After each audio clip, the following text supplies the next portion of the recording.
Thank you. Well, I have some glasses, but they're not mine. I actually thought I was asked to speak about human trafficking, not the releasing the captives. So so that's what I'm going to talk about. But of course, I will bring some positive things in. But my presentation is really called Lives for Sale or Human Trafficking, the Blight of Europe. Sadly, not the hope of Europe. But we hope that hope will come out of it. And yes, I think we need some lights off. I have a PowerPoint here which just has its own life. We may coincide. I may say what it's saying, or I may not, but that's the material. And it will, oh, no, I'm not going to be able to see. Got a torch. Well, I think it's okay. And so I'm going to sort of give an overview of human trafficking, and then I really want to focus on things that we can do to make a change. So today, every minute, one person is trafficked across an international or national border somewhere in the world for exploitative labour or some kind of human slavery, sexual slavery, all kinds of exploitative labour. And every day, 16,000 women and children around the world are sold into prostitution or forced into sexual slavery. Sold for profit for the traffickers, for the mafia, and for huge international criminal syndicates. And so I want to ask us to think about who are these people, because I really want to put a face on human trafficking, because we hear so many statistics, we hear so many so much information. It can be information overload, really. And I must tell you that none of our statistics agree, because who knows? When I was in Thailand, there was a man who wrote a thesis called Guessing the Unguessable. And that's really how it is with statistics to do with human trafficking. You know, how do you count them? How do you know? But anyway, I want us to focus on that these are people not out there, that are not our concern, that we have nothing to do with, they're not part of my life. But they're people in here.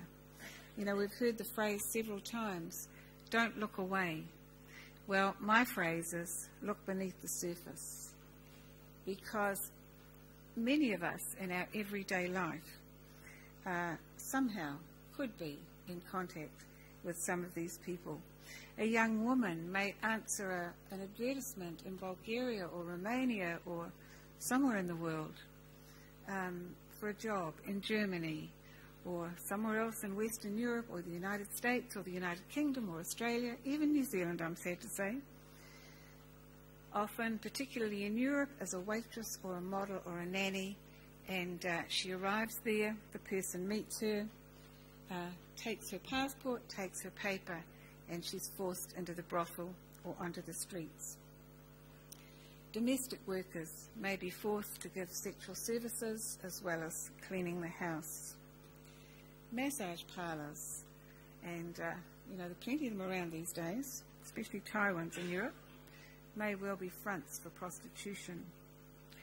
And thousands of Vietnamese women who are employed as manicurists are also victims of human trafficking.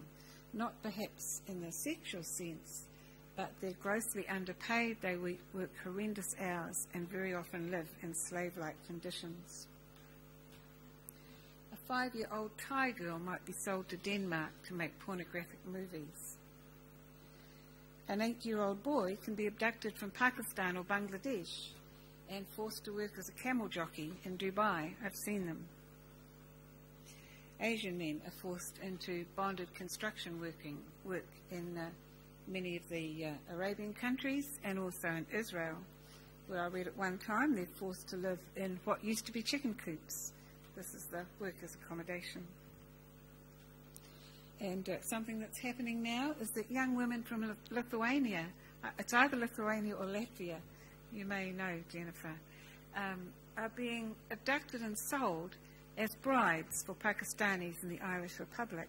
Why? So that these men can get EU citizenship by having a bride from a new European Union country.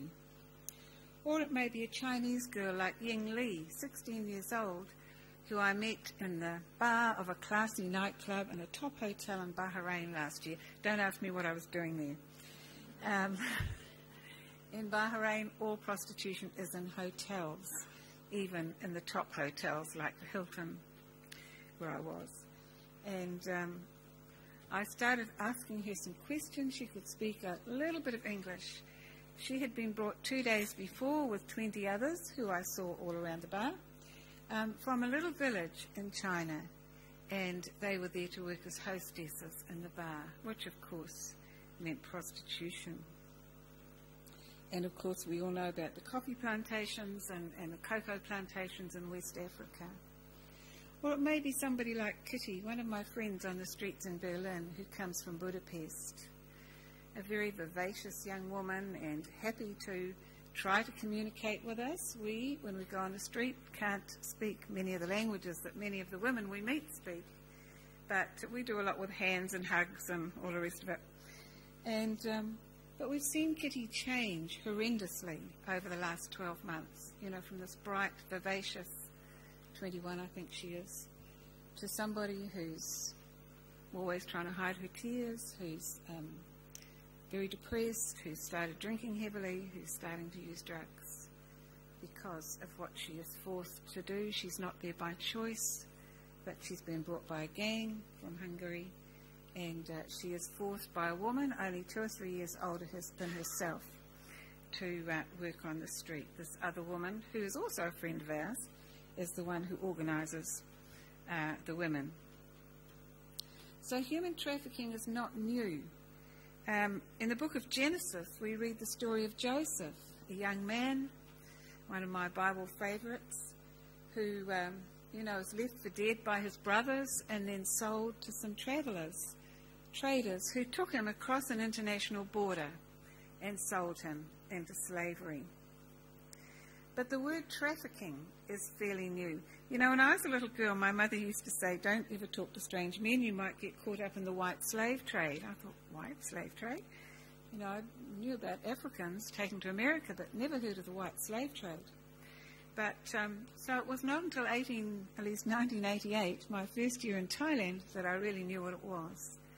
When one of my friends, my first real friend, who was a bar girl or prostitute, who was sold by her parents to a broker who took her to Japan.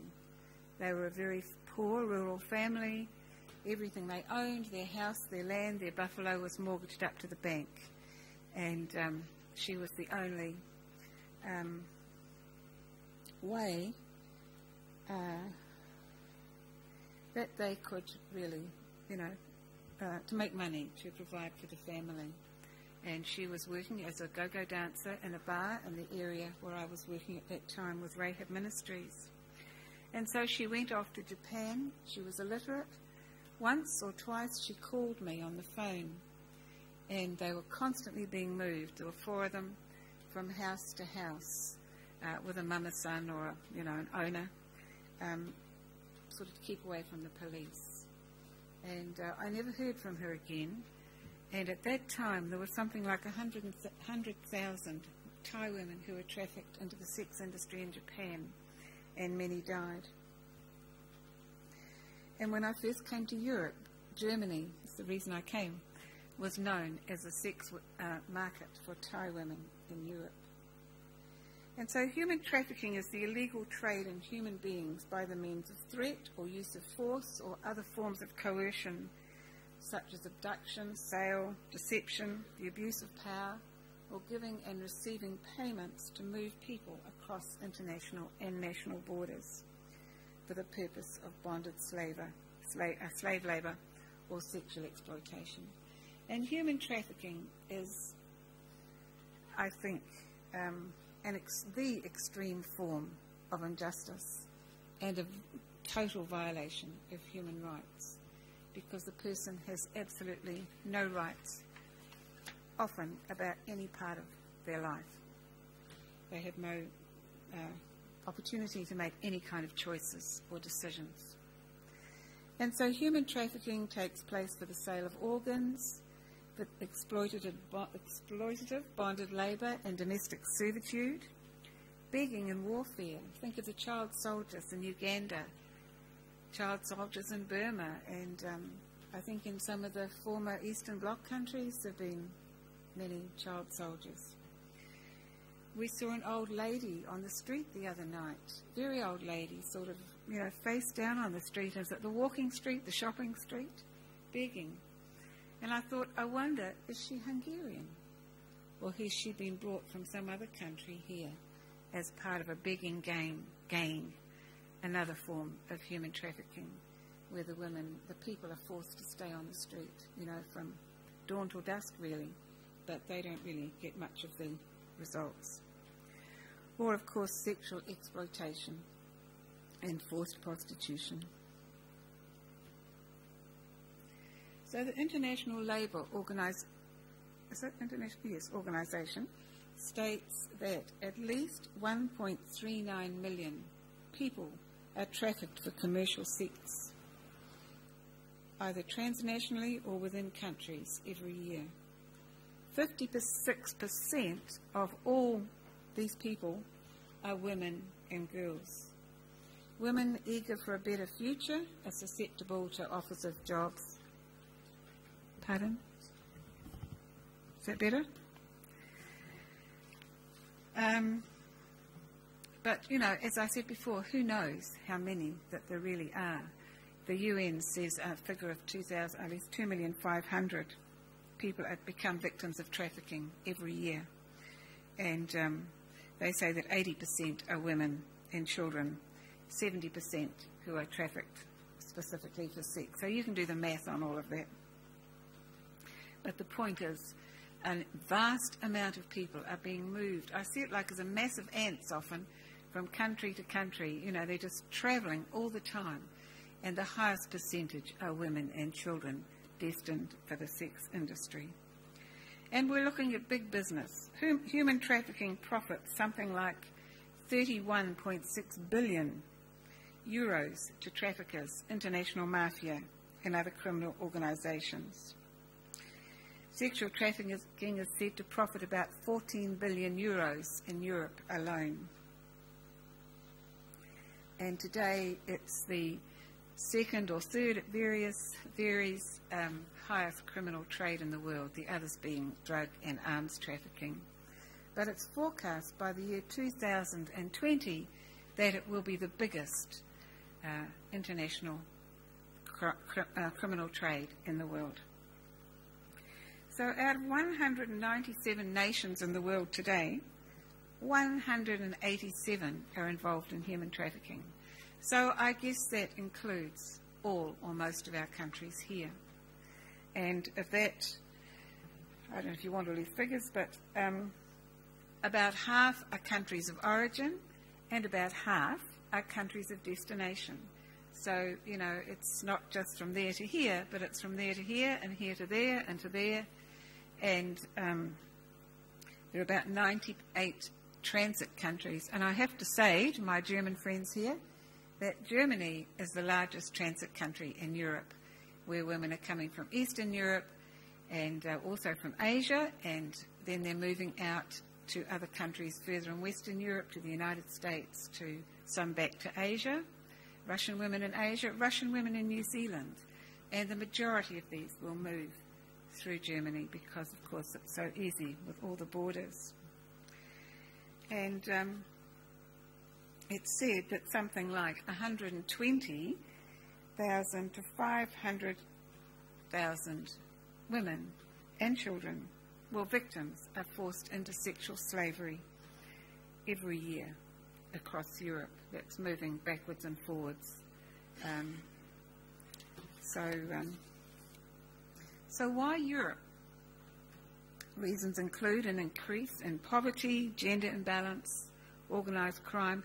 We see great mobs of Hungarian mafia, I have to tell you, on the street in Berlin, and I guess Rachel does on the streets in Vienna. We also have the Bulgarian mafia, we have the Polish mafia, and probably a few others. I had dinner with some members of the German mafia in Pattaya in Thailand once. with somebody who was actually a trafficker, but we were trying to befriend her, a woman, a Thai woman.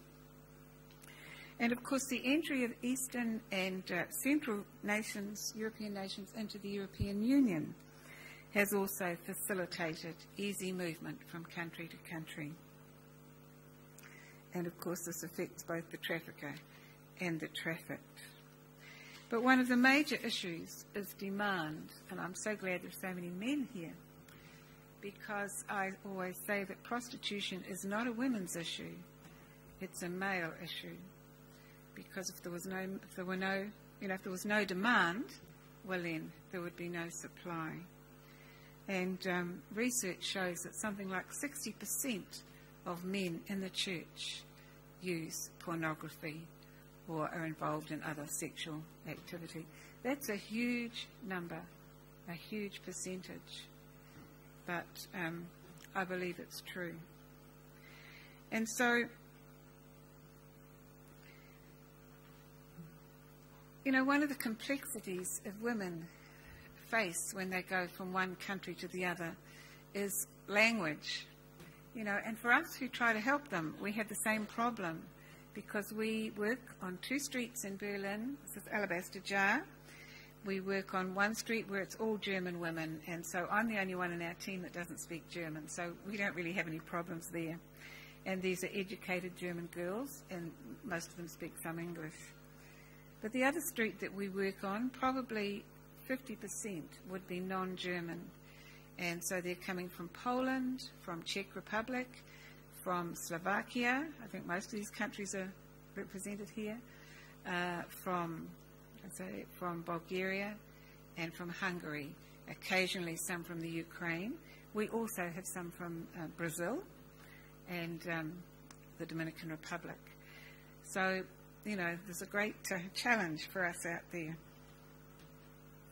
And so there are 4 methods used by traffickers. Abduction, and this happens in country. We recently heard a report from the police in Berlin that young boys were being abducted from good homes in one part of Berlin and being sold into sexual slavery. You know, these are not street kids. These are kids from good homes. And lover boys, some of you may be familiar with the term lover boys. Just this phenomenon that is sweeping the Western world of these gorgeous young guys who pick on vulnerable girls and make a split with them and their family and begin to groom them for prostitution. And, you know, they're the perfect boyfriend. And the parents, if the parents are still around, you know, like them. And then she hits 18 and suddenly she's on the street. And it's payback time. What do I owe you anything for? You know, the dinners, the food, the clothes, the flowers, the everything. And so she's trapped. And in our work, we've met many German girls who are victims of lover boys. And they hit the street the day they're 18. Will say, oh, I haven't seen you before. No, I just started yesterday. It was my birthday. Oh, how old are you? I turned 18. And so we know.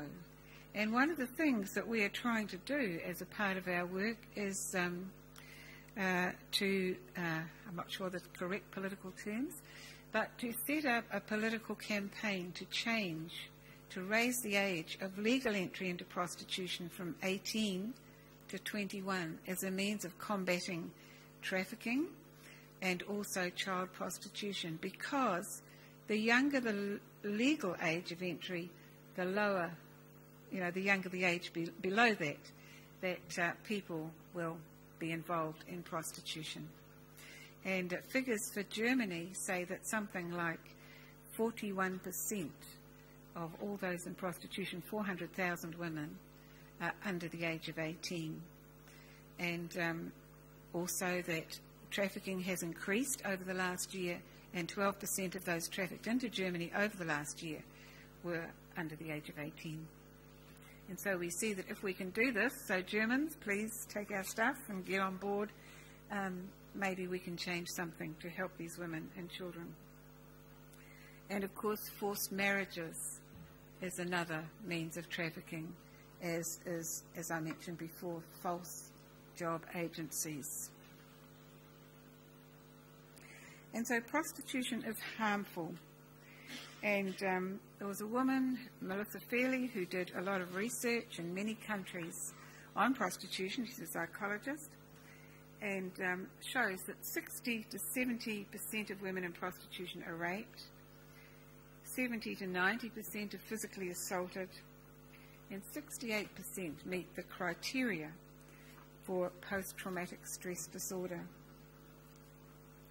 And Bibi, who's one of my German friends who says she works on the street by choice, when I asked her how this job was for her, she said, oh, professionally it's good, you know, I make good money.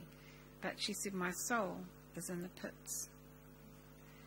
And when I worked in Thailand, a young woman came into our centre one night with many, many razor cuts up her arms. And I said, why have you cut yourself so much?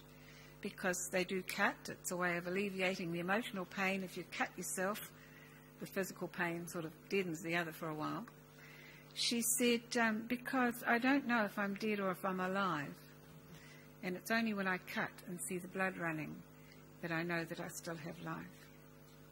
And this is what prostitution does to people. And people say, well, why don't they leave? Well, you know, it's just not that easy. They may, if they're a victim of human trafficking, they don't know where they are, they can't speak the language, they've lost their papers, maybe their tickets, and they have no way of escape. They have no knowledge of where to go for help. They don't speak the language. They feel very isolated. But more than that, they believe all the lies that are told about them. You know, you'll earn good money, or many, many lies and threats made against their family. You know, if you run away, we'll kill your father, or we'll get your child. And sadly, it happens. And so they are, you know, they're trapped. They're really trapped. We recently were able to get a young woman back to Bulgaria. We're still so excited about this because we really abducted her right under the nose of her pimp. She, in Berlin, we work on the streets, just going out, offering friendship, love, help, whatever we can to the women and building up trust and relationship. It's all about relationship. But we also operate a cafe twice a week, one evening and one afternoon. And this girl came into our cafe and she said, I want to leave now. And I was not there, but they phoned me and said, what do we do? So I said, well, get a safe house and get her somewhere off the street now. There was a church down the road. So I said, take her there. And, you know, just tell them you're alabaster jar and they'll let you in. And because I knew there was always somebody there in the office. And so they did this, and before they did this, she walked out of the cafe again, and then she sort of came back, and the pimp came in, and it was in and out, and finally she disappeared. And by this time they had a place to take her, and so one of our team had a car, so they saw her back on the street. So she just cruised down with the car, wound down the window, get in. And off they went, and the guy just sort of over here, you know, about 100 yards away, watching it all. And I've been involved in working in Bulgaria, building up a network of people that are interested in becoming involved in this kind of ministry, and also to provide like a safe route home. And so we had many contacts, and we were able to get her on a plane after a few days and get her back to a safe place. And it was very wonderful because God just orchestrated the whole thing. And as we put her on the plane at the airport, we said, you know, we'd like to pray for you. And she was the first person to pray. And she just said, thank you, God, you know, for doing this for me. And it was just beautiful. And then she told us that she really was a backslidden Christian. But it was wonderful that, you know, she just gave all the glory to God as we did this. And so, you know, why should we be concerned about these women? Because so often people look and they're so judgmental and just think, well, you know, they want to be doing this. The scriptures give two very good reasons, I think. And one is God's heart for the prostitute. And, you know, as we read through the Old Testament, many times God uses the story of a prostitute as a demonstration of his love for the nation of Israel. So, I mean, he chooses her to use as a demonstration, not some wealthy woman who, has everything together. And the other is Jesus' attitude and example. I was invited to speak at a big global forum by the evangelical something or other in the United States a few years ago on trafficking, and we had to address our remarks around what would Jesus do. So when it was my turn, I stood up and I just said John 8, verses 1 to 11.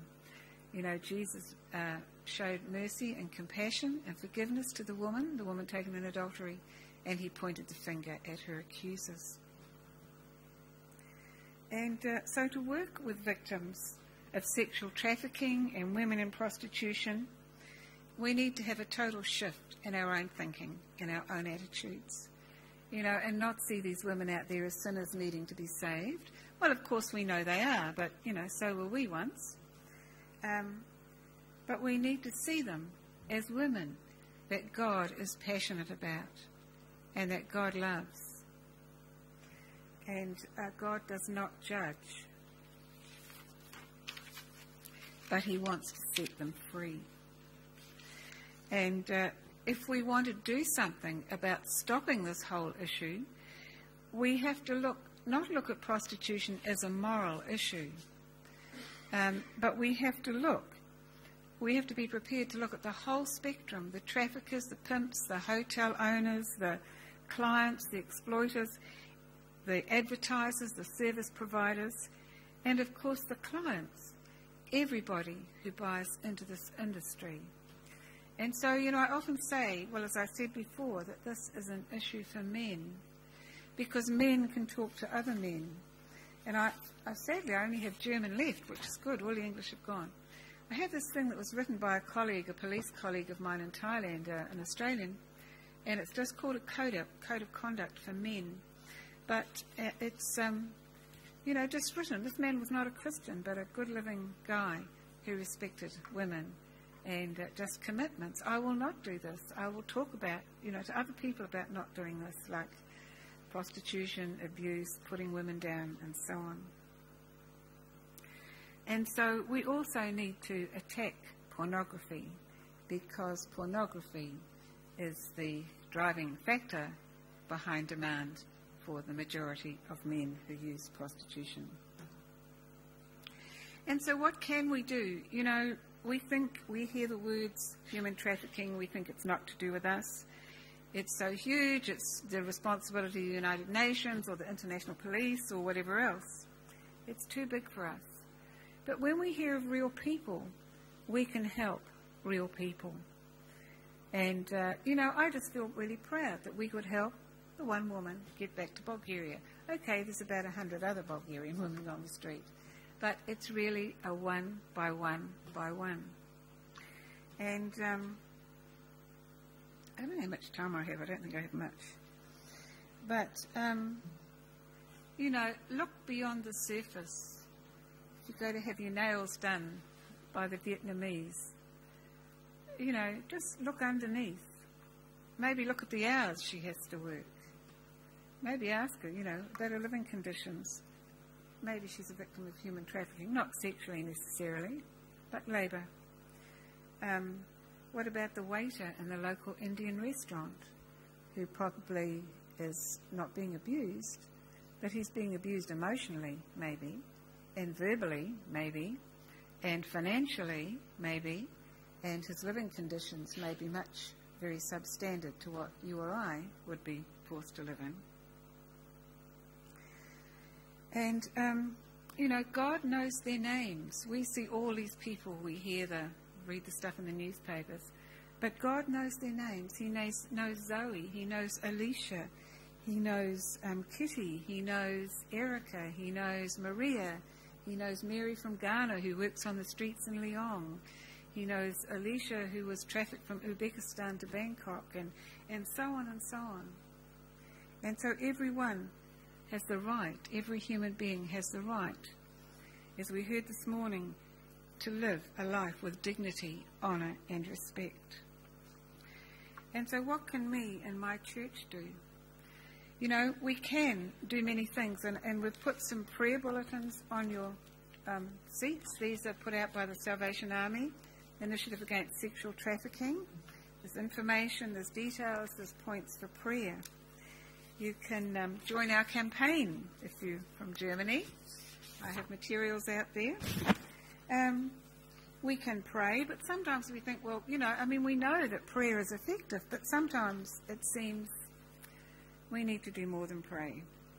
We can get out there in the schools and in our youth groups and in our churches, Sunday schools, talk about these issues, prevention, promotion and advocacy, looking to lobby for political change, which is what we're trying to do. There are needs for people who are counsellors, trained in counselling, to be available to counsel and help these people. They're damaged, they're torn to pieces, and they need professionals to put them together. People say, oh, bring her to Jesus, and that's the answer. Sorry, no way. It's a beginning. It's a first step. I have a lovely, beautiful friend in Germany. I met her at somebody's house a few years ago, and I was recently in a church in a place called Oberhausen, and she came because she lived not far from there and helped me with a workshop that I did. And she was tricked into prostitution when she was 18. She had no parents. She'd come out of an orphanage, met this guy in a disco, lover boy, so on. She was forced all over Germany, to France. She was in the windows in Amsterdam. She was in Italy.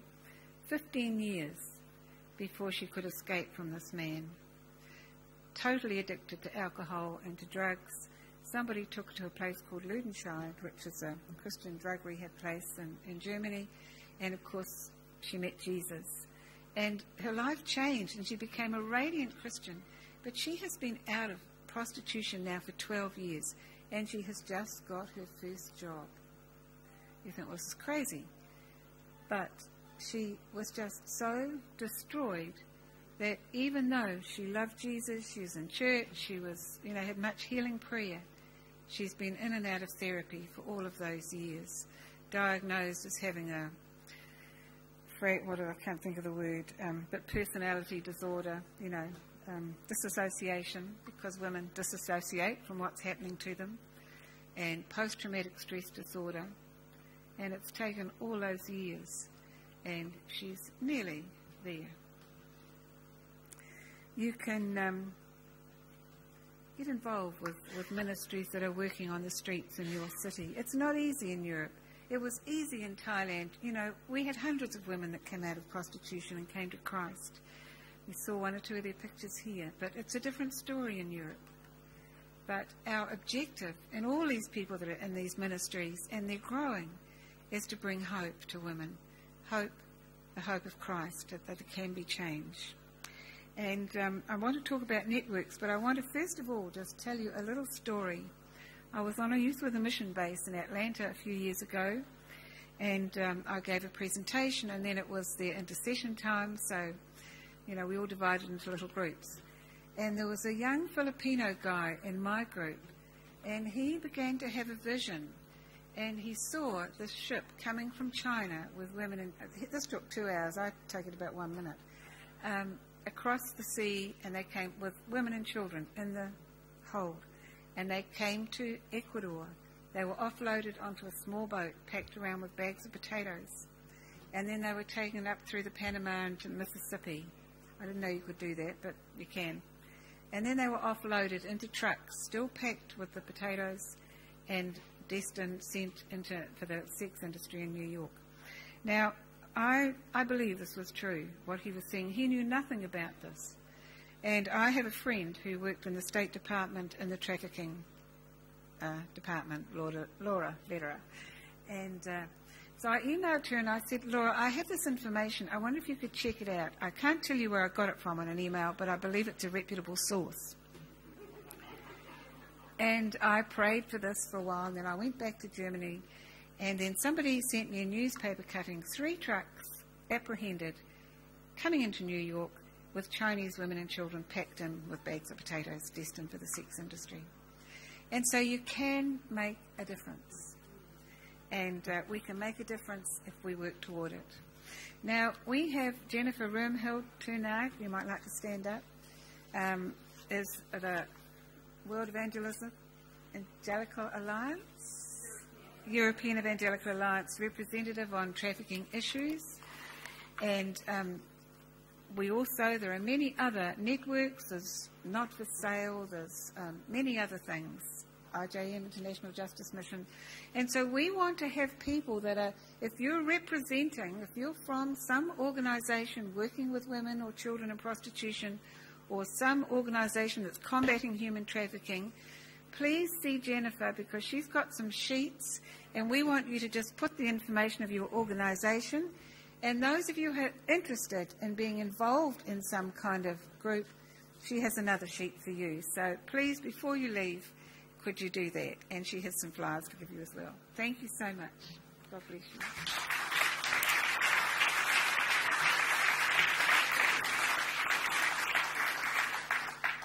Thank you very much, Patricia. That was really very helpful.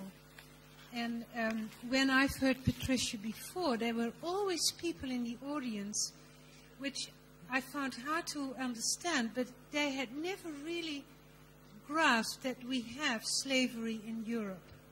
Particularly some of the women, the Christian women from Eastern Europe. And they were so pleased to hear from Patricia, because they could go back to their countries like Romania and Bulgaria and get their churches involved in helping these girls that would come back. Because when they go back to their country of origin, it's very difficult for them to get back in their own families or their own villages. They really need the church to help them. So this is a wonderful opportunity for all of us to be involved. We have time for one question for Patricia. Is there anybody with an absolutely burning question? Must have told you everything.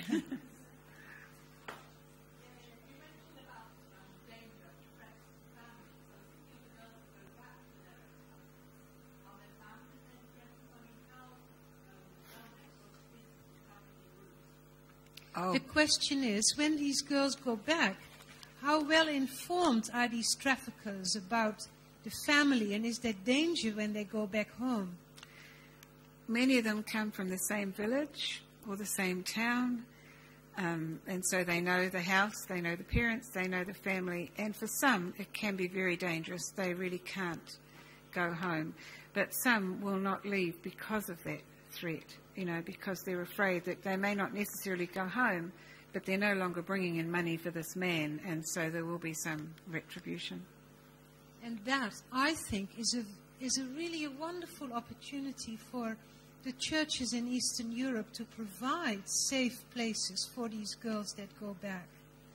I said one question, but I saw you had a question too. It's not uncommon in Austria for people making outside of grocery stores. Is this a part of this whole network that you're talking about, or is that something separate? People that are begging, is that part of the network or is that separate? It can well be part of human trafficking. People are trafficked and then forced to beg. Beggars. Well, again, thank you very much, Patricia. Thank you all very much for coming. May God bless you.